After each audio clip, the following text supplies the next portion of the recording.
이번 시간에 재고자산 평가 조정 명세서 관련되는 부분 살펴보겠습니다. 우리 교재는 361페이지가 되겠습니다. 자, 재고자산하고 유가증권에 대한 부분을 한꺼번에 살펴볼 건데요. 재고자산은 상품, 제품, 반제품, 제공품, 언제로 저장품으로 이렇게 구분해서 조정을 한다라고 보시면 되겠고요. 유가증권은 주식, 그 다음에 채권 관련되는 부분으로 구분해서 살펴보도록 하겠습니다.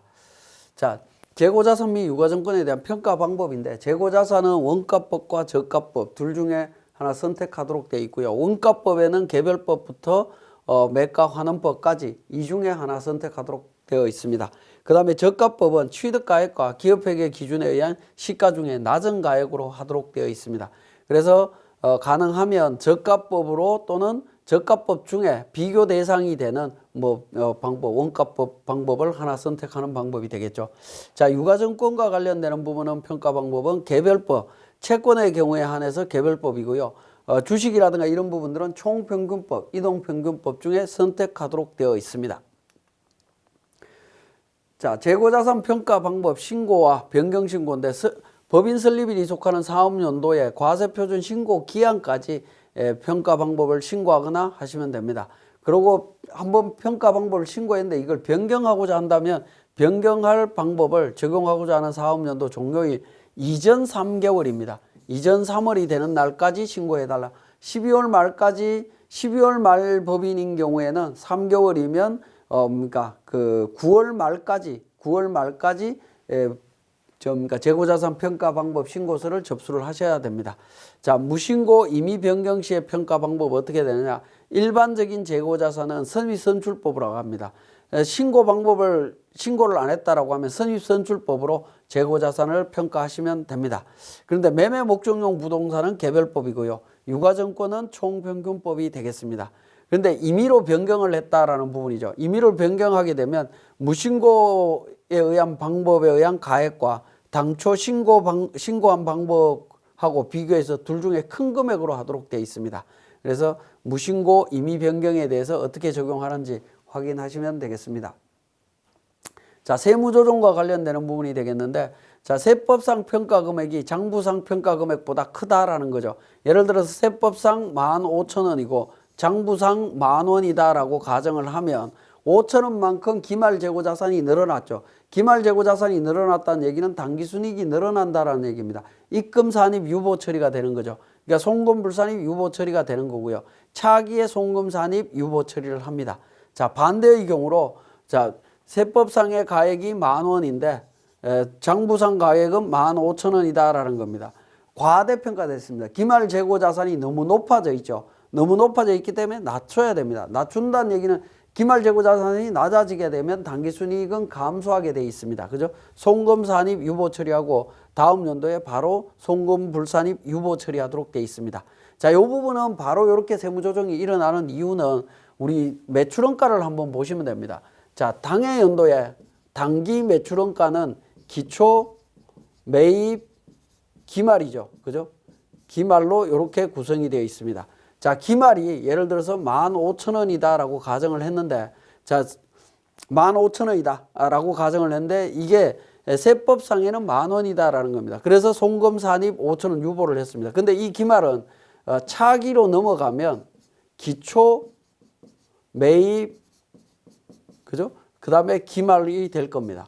근데 전년도에 15,000원은 기초로 넘어오게 됩니다. 그래서 15,000원 되는데 이 기초재고 15,000원은 그러니까 과세 기간 동안 과세 연도에 전부 매각된 걸로 봅니다. 전부 매각된 걸 가정합니다. 매각으로 가정합니다. 전부 팔렸기 때문에 관련되는 자산이 전부 매각이 되는 순간 그 자산과 관련되는 유보 잔액도 없어져야 된다라는 거죠. 반대의 세무조정이 일어나야 됩니다. 그러다 보니까 전년도에 송금 불산입 유보 처리된 거나 송금 산입 유보 처리된 부분이 기말 재고자산이 다음 연도로 넘어오면 전부 없어지기 때문에 바로 송금 산입이나 송금 불산입 유보가 자동으로 일어난다라는 겁니다. 요거하고 유사하게 제가 설명드렸던 부분이 하나가 있었죠. 대손충당금입니다. 대손충당금 한도 초과액이 발생이 되면 그 다음 연도에 바로 송금 산입 처리되죠. 송금 불산입 나온과 동시에 그 다음 연도에 바로 송금 산입되도록 되어 있습니다. 그는 회계 처리가 총액법이기 때문에 1월 1일 날 충당금을 전액 환입해버리기 때문에 충당금 잔액이 제로가 된다는 의미입니다. 마찬가지로 여기에서도 기말재고자산도 기말재고자산은 다음 연도로 넘어가면 다음 연도 안에 기말재고자산이 전부 매각된다라는 전제가 깔려 있기 때문에 반대의 세무조정이 바로 일어나게 되어 있습니다. 자, 유가증권과 관련되는 부분이 되겠습니다. 단기매매증권 평가와 관련한 세무조정입니다. 자, 단기매매증권 평가와 관련되는 부분은 이 부분은 손익계산서에 반영이 되는 부분이죠. 손익계산서에 반영이 되어 있는 평가이익이나 평가손실, 임의평가이익, 임의평가손실입니다. 자, 이 부분은 세법상으로 인정이 되지 않는 부분이죠. 그래서 입금불산입, 유보, 송금불산입, 유보 처리하시면 됩니다. 매도가능증권 평가이익과 관련되는 부분은 자본 항목입니다. 그죠? 자본에 포함이 되어 있는 부분이죠. 매도가능증권 평가이익은 자본에 포함이 되어 있기 때문에 일단 자본이라고 하는 항목이 늘어났습니다. 그래서 입금산이 기타 처리를 합니다. 평가손실은 자본이라고 하는 부분이 감소를 했죠. 그래서 송금산이 기타로 처리를 합니다. 입금과 송금 처리하고 나면 결과적으로는 손익계산서에 반영한 거하고 똑같은 결과가 됩니다. 근데 이게 이미 평가와 관련되는 부분이기 때문에 바로 송금산입이나 입금산입으로 해서 반대의 세무조정이 일어나게 됩니다. 그래서 우리 손익계산서를 볼 때 자본 항목에 있는 매도가능증권 평가손익, 즉 기타 포괄손익 누계액에 들어있는 금액이 있다라고 하면 입금과 송금이 바로 세무조정이 두 개가 동시에 나온다라는 겁니다. 그래서 이런 평가이익이나 평가손실과 관련되는 부분은 재무제표, 즉 재무상태표에 있는 자본이나 손익계산서에 있는 영업외수익 쪽에 대한 내용을 확인하지 않으면 이건 세무조정이 거의 불가능한 상황이라고 보시면 됩니다. 그래서 반드시 확인하시고 세무조정을 바로바로 진행을 하셔야 됩니다. 자, 단기매매증권 평가손익에 대한 부분 세무조정 보면 그러니까 장부상에 단기매매증권 500만 원, 단기매매증권 평가이익 500만 원 이렇게 계산했는데 세법은 임의평가이기 때문에 임의평가이기 때문에 인정하지 않습니다. 그죠? 인정하지 않기 때문에 세법상 분계는 없습니다. 그래서 반대로 세무조정하게 되면 입금불산입 평가이익 500만 원 유보가 된다라고 보시면 되겠습니다. 자, 이 단기매매증권 평가이익이 손익계산서에 지금 들어있는 내용이 되겠습니다.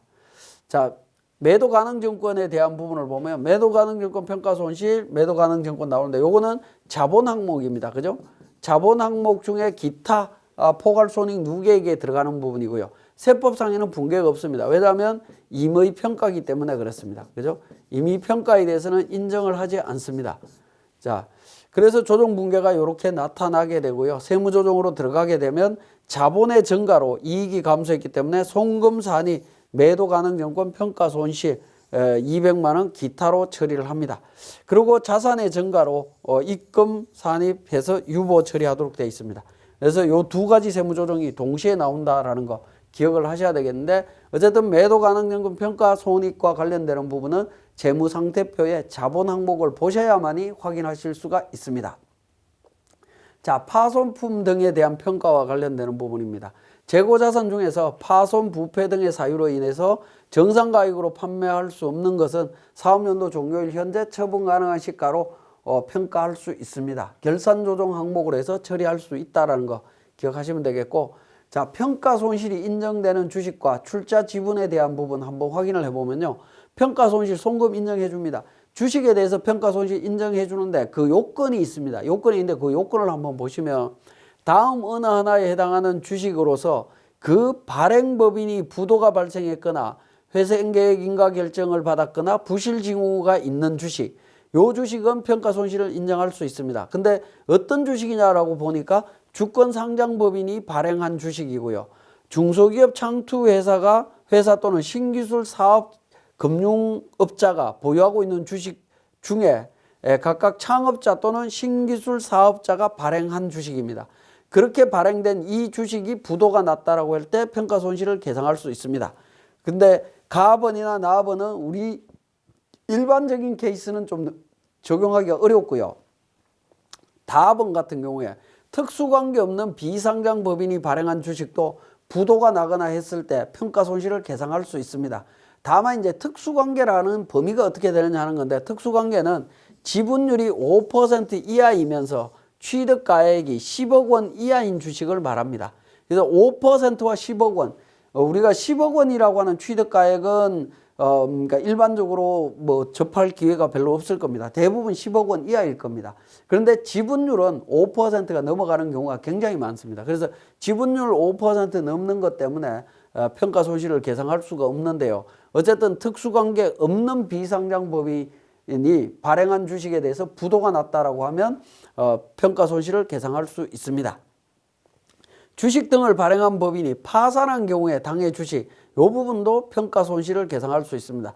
파산하기만 하면 평가 손실을 계상할 수 있다라는 겁니다. 자, 그러면 우리 파산과 관련되는 부분 한번 확인해 보면, 폐업 중인 법인이 발행한 주식에 대해서 송금 처리 가능하냐? 폐업이라고 하는 부분은 평가 손실을 계상할 수 있는 요건이 아닙니다. 그래서 송금 불산입이고요. 파산 선고 받은 주식에 대해서 감액 처리할 수 있느냐라는 건데, 파산이라는 개념은 우리 평가 손실 계상할 때 파산이라는 개념이 하나가 나오고요. 그 다음에 대송금 처리할 때 파산이라는 개념이 하나가 나왔었죠. 그 두 개의 개념이 조금 다릅니다. 자, 보시면 주식 발행법인이 파산한 경우에 주식평가 손실 귀속 시기는 언제냐? 파산 선고일입니다. 파산 선고일 기준으로 송금 산입이 가능하다라는 겁니다. 그런데 채무자가 파산한 경우에 대손 처리는 언제 되느냐 하는 건데, 파산 선고일이 아니고 파산 종결일 또 종결일이 송금 산입 가능한 날입니다. 그래서 두 개가 다르다라는 겁니다. 파산 선고일과 파산 종결일하고 이게 다르다라는 겁니다. 대손은 파산 종결일, 평가 손실은 뭡니까? 파산 선고일, 요 개념이 다르다라는 거 기억을 하셔야 되겠고요. 자, 지금까지 설명드린 내용을 통해서 우리 세무사랑에서 다시 한번 정리하겠습니다. 교재 366페이지에 세무사랑 프로 운영 방법이라고 해서 재고자산 평가 조정 명세서 작성하라라고 되어 있습니다.